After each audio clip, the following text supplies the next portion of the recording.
Hi, I'm Jim Konecki from Tees Golf Academy, and in this segment we're going to be talking about posture. Again, another one of the 4 most important static fundamentals in your golf setup. What I have here is a alignment stick.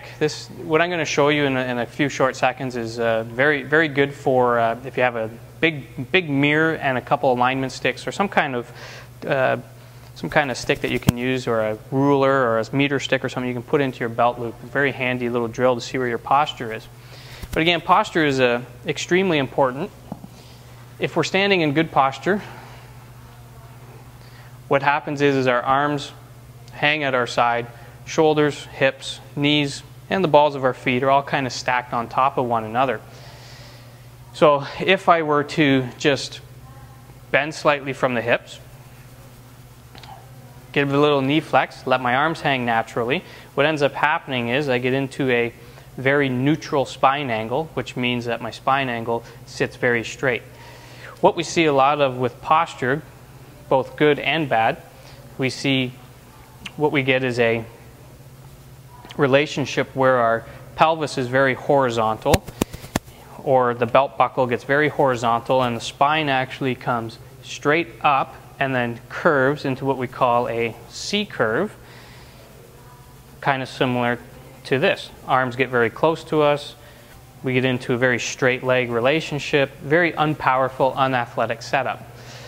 The opposite that we see a lot of, and this actually happens with elite players and a lot of lady golfers, is we actually get an S curve in our spine, in our posture, which is the back end gets out a little too far, the spine actually curves up and then actually C curves, and we get into this S-curve posture.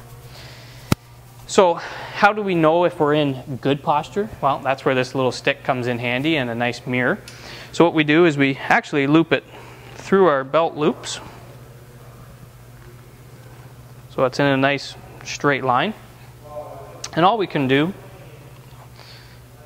make sure it's even on both sides. When we're standing in good posture, this line should be relatively parallel to the ground.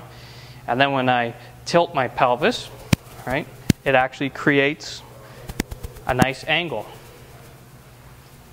So now, if I was in poor posture when I looked into the mirror, if I was in the C curve, you would see it very much horizontal to the ground. Now what happens is, if I get into an S curve, we can see how much more abrupt that angle is. And again, these two spine angles, the C and the S curve, are very stressful on our lower back. So we have to make sure, and that's why we get a lot of back injuries in golf, is because of poor posture. And a lot of times poor posture comes from, our everyday lifestyle. So, regular checks to the chiropractor or massage therapists are very handy too in correcting your posture. So now, if I want to get into good posture, if I'm in the C curve posture, all I want to do is really tilt my pelvis backwards and get myself into a nice little angle there. Again, of not going too far back. But if you're in this posture here, going too far back, it will be almost impossible for you. So right here would be perfect posture. And again, if you can correct that, what we want to do is have nice little knee flex. Our belt buckle should be more horizontal, or less horizontal, and then we end up getting into a nice straight spine angle. Arms hang naturally just below our chin, and from there, if you can achieve a posture like that, you will become a much more consistent striker of the golf ball.